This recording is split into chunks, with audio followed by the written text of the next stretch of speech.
नमस्कार दोस्तों, मैं हूं आरजे श्यामपीर सिंह। दोस्तों, दुनिया का सबसे प्राचीन धर्म है सनातन धर्म। और सनातन धर्म दुनिया का एकमात्र ऐसा धर्म है जो कि सभी धर्मों को अपने बराबर मानता है, सभी धर्मों का आदर करता है और सभी धर्मों के अनुयायियों से ये कहता है कि आप अपने धर्म में रह करके अपने ईश्वर की प्राप्ति को कर सकते हो। सनातन ये कभी नहीं कहता कि आप हमारे धर्म में आ जाओ, आपके धर्म से हमारा धर्म अच्छा है, या हमारे धर्म में आकर के आप ईश्वर से मिल सकते हो, अच्छी ज़िंदगी जी सकते हो। नहीं, तो ये खूबियों के कारण ही सनातन आज तक फलता फूलता रहा है। और आज हम उन लोगों की बात करते हैं कि सनातन के प्राचीन ग्रंथों में कोई ना कोई कमी निकाल करके इसकी बुराइयों को ढूंढने का प्रयास करते हैं। पिछले दिनों एक बहुत चर्चा हुई थी पूरी दुनिया में, रामायण की एक चौपाई थी। रामायण का मतलब मैं तुलसीदास द्वारा लिखित रामचरितमानस गान की बात कर रहा हूँ, जिसमें तुलसीदास जी ने एक चौपाई लिखी थी। और उस चौपाई को लेकर के दुनिया के कई अति विद्वान लोग, मतलब यूँ कहें कि रामचरितमानस में तुलसीदास जी ने जो लिखा है उसको क्रिटिसाइज कर रहे थे। यानी यूँ कह रहे कि हिंदुओं का नज़रिया इन लोगों के प्रति क्या है, और उसका बहुत सारे विद्वानों ने अपनी अपनी दृष्टि से अनुवाद करके उसका व्याख्यान दिए गए थे। और आज मैं उसका एक विस्तृत व्याख्यान देने की कोशिश कर रहा हूँ, तो आपके शायद समझ में आ जाएगा कि हमारा जो धर्म है उसमें सभी लोगों का कितना सम्मान किया गया है। और वो चौपाई सबको याद होगी। उसमें तुलसीदास जी ने एक अपने रामचरितमानस गान का जो वर्णन किया, उसमें एक जगह लिखा है कि ढोल गंवार शूद्र पशु नारी, सकल ताड़ना के अधिकारी। तो इस पे ये विवाद हुआ था कि ढोल गंवार शूद्र पशु नारी, ये जो लोग हैं, और ये मतलब ताड़ना, उन्होंने कहा कि ताड़ना कहते हैं कि पीटने से उन्होंने जोड़ दिया था कि ताड़ना से मतलब है उनका पीटना, कि इनको पीटना उचित है। ये सीधा अर्थ ये लगा रहे थे। तो आज मैं आपको इसका विस्तृत अर्थ बता रहा हूँ कि जो तुलसीदास जी जैसे विद्वान, जिन्होंने रामचरितमानस गान में स्त्री पशु पक्षी रिश्ते नाते सबको एक विस्तृत, यूँ कहें कि एक ऊंचाइयाँ दी हैं, सबका सम्मान किया है, और वो भला इनके बारे में ऐसा लिख सकते हैं। इसका सही मतलब आज मैं आपको विस्तार से बताने की कोशिश करता हूँ। पहले आप सकल ताड़ना समझिए। ताड़ना शब्द वैसे तो नॉर्मल भाषा में इसका इस्तेमाल करेंगे तो पीटने से है। देखिए, दो यहाँ पर बनते होंगे कि एक होता है ताड़ना, एक होता है प्रताड़ना। तो जब किसी को कहते हैं कि उसने उसको प्रताड़ित किया, यानी उसको अपमान सहित उसको पीटा, और एक होता है ताड़ना। और ताड़ना होता है, ताड़ना से भी पीटा, हल्का फुल्का पीटना होता है, लेकिन ताड़ना उसमें अगर सकल शब्द इस्तेमाल हो, सकल ताड़ना का मतलब है कि अच्छी शिक्षा देने से है। मतलब जिसको पीटा गया है, या जिसको मतलब यूँ कहे कि सकल ताड़ना दी गई, उसको अच्छी शिक्षा के लिए थोड़ा बहुत अगर हमको गुस्सा करना पड़े तो हमने वो किया है। तो सकल ताड़ना का मतलब है अच्छी दृष्टि से, अच्छाइयों के लिए उसको थोड़ा बहुत हमने मतलब डांट फटकार के, या जैसे भी कहें, जिस प्रकार से एक शिक्षक स्कूल में अपने बच्चों को ज़रूरत पड़ने पर थोड़ा बहुत प्रताड़ित नहीं करता, ताड़ना, और वो भी सकल ताड़ना करता है अच्छाइयों को निखारने के लिए। जिस प्रकार से कुम्हार मटका बनाता है, तो उस मटका छोटा होता है, उसको आकार देने के लिए बाहर से उसको ठोकना पड़ता है, लेकिन अंदर से सहारा भी दे रहा होता है। इसको कहते हैं सकल ताड़ना। और देखिए, अब सकल ताड़ना कौन दे सकता है, इसको और विस्तार देते हैं कि पहला शब्द लिया है ढोल। देखिए, ढोल को, एक ढोल होता है जो शादी विवाह में उसको बजाया जाता है। क्या ढोल को प्रत्येक व्यक्ति बजा सकता है? किसी आम व्यक्ति को दे दो, को ढोल पर उल्टे सीधे थाप मारकर ढोल ही फाड़ देगा। ढोल को कौन बजाता है? उसको क्या बोलते हैं? ढोल मास्टर। यानी जो ढोल का प्रशिक्षण लिया हुआ, जिसको बजाना आता है, वही ढोल को सकल प्रताड़ना देता है, यानी सही उसको थाप देता है, तब एक ऐसी ध्वनि निकलती है जो हम सबको कर्णप्रिय लगती है। अगर शकल ताड़ना नहीं देगा, उल्टे सीधे उसको प्रताड़ना देगा, तो ढोल फट जाएगा, अच्छी आवाज़ नहीं देगा। अब ढोल के बाद आता है शब्द, क्या आता है? गंवार। गंवार कहते हैं अज्ञानी को, जो पढ़ा लिखा नहीं होता, जो कुछ समझता नहीं है, मन मर्जी करता है और वो कुछ भी कर सकता है, क्योंकि उसको पता नहीं है हम अच्छा कर रहे हैं कि बुरा कर रहे हैं। तो उसको शकल ताड़ना, यानी उसको और कौन दे सकता है? मास्टर। क्योंकि ढोल को ढोल मास्टर बजा सकता है, सही उसको थाप दे सकता है। तो उसके लिए भी यही है, शकल ताड़ना मतलब सही, थोड़ा बहुत उसको मारना पीटना पड़े तो भी मारो पीटो, लेकिन उसको शिक्षा देनी है, सही शिक्षा देनी है। और उस शिक्षा ग्रहण करके एक गंवार व्यक्ति एक ऊंचाइयां छू सकता है, अपना जीवन सुधार सकता है, समाज का कल्याण कर सकता है। ढोल, गंवार, शूद्र। शूद्र कौन होते हैं? शूद्र किसी जाति से मतलब नहीं है। शूद्र वो लोग होते हैं जो कि पुराने समय में साफ सफाई का काम करते थे। अब पुराने समय में देखो, घरों के बाहर नालियाँ होती थी, नालियों की सफाई करना है और भी बहुत सारे काम होते थे, वो ये शूद्र लोग करते थे। लेकिन आधुनिक में बताऊं आपको, अगर इनको शकल ताड़ना ना दी जाए तो उसका नतीजा क्या होता है। आजकल शहरों में सीवरेज की लाइनें, बहुत से सीवरेज बनती हैं और सीवरेज के लिए जब लोग सफाई कर्मी जाते हैं तो देखिए, सीवरेज बनाने का काम करता है एक सिविल इंजीनियर। उसको ज्ञान होता है कि शहर की गंदगी को कैसे बाहर निकालना है। और कई कभार उसमें कचरा फंस जाता है तो इंजीनियर नहीं उतरता उसमें, सफाई कर्मी उसमें उतर जाते हैं।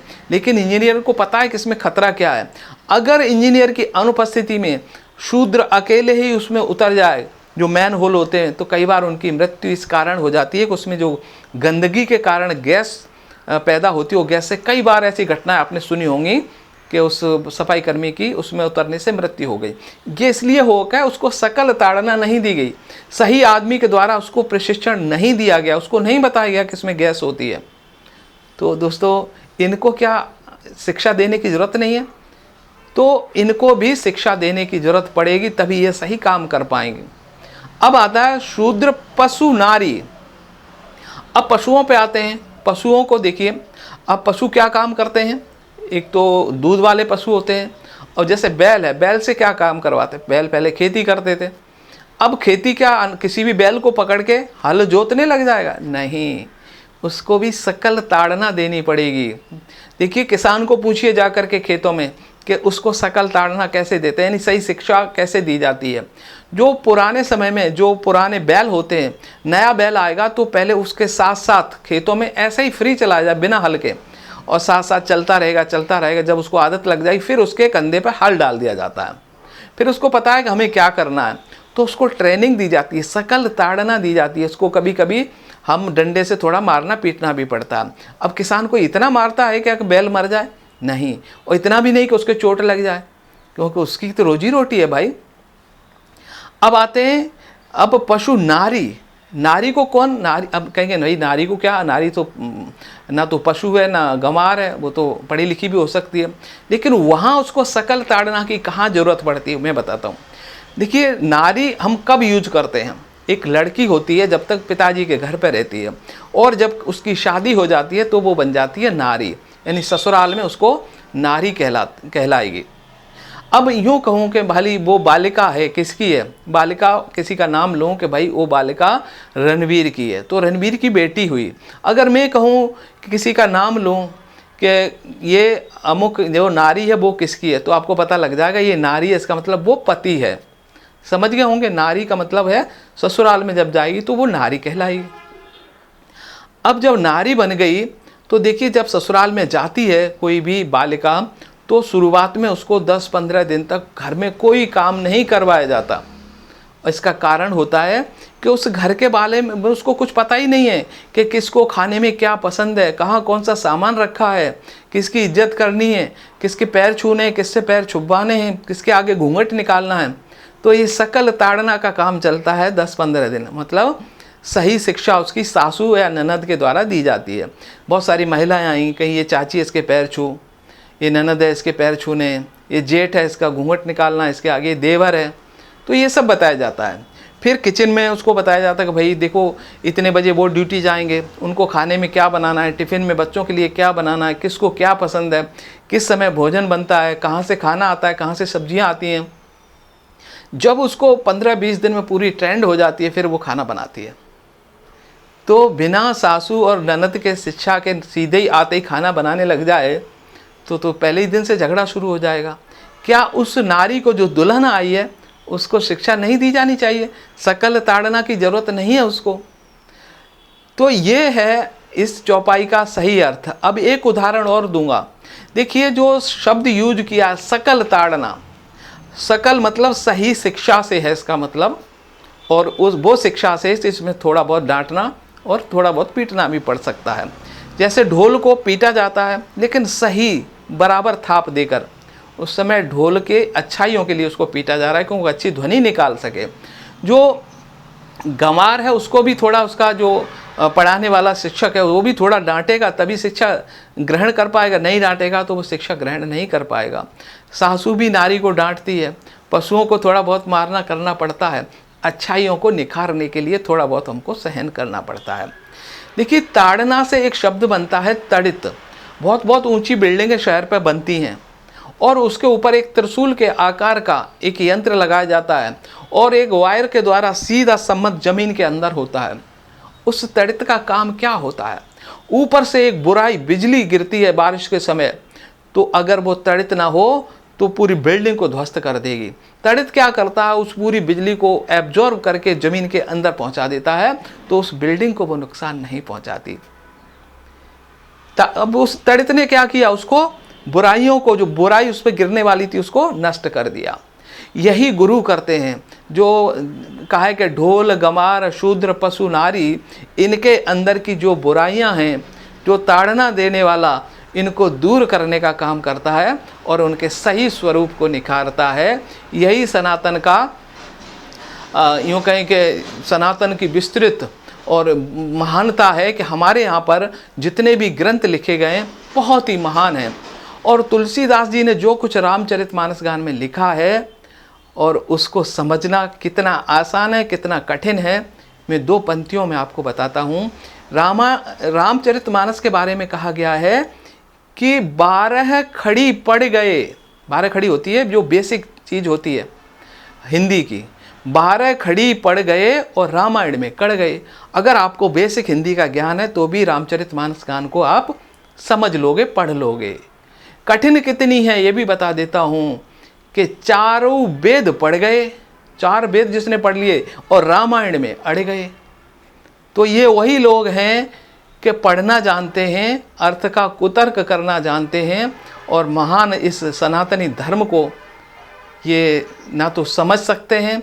रामचरितमानस गान की एक एक चौपाई, इस पर कई महीनों तक हम व्याख्या कर सकते हैं, कई महीनों तक एक चौपाई के ऊपर बोल सकते हैं।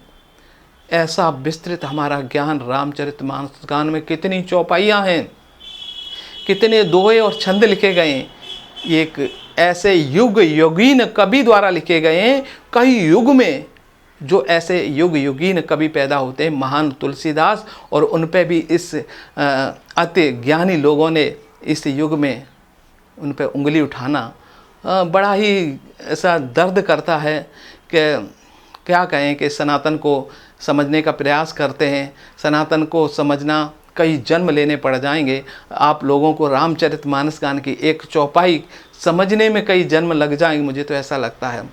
और यदि आपका दिल साफ है, चरित्र अच्छा है, तो 12 कड़ी पढ़ने के बाद ही रामचरितमानस गान की एक चौपाई पूरी रामचरितमानस गान का सार आपको समझा देगी कि इसमें क्या है। यही महानता है सनातन धर्म की। चलिए कल फिर कोई और भी बहुत सारे टॉपिक हैं सनातन से जुड़े हुए, कल फिर मैं लेके आऊँगा। तब तक अपने दोस्त आरजे श्यामवीर सिंह को दीजिए अनुमति। नमस्कार।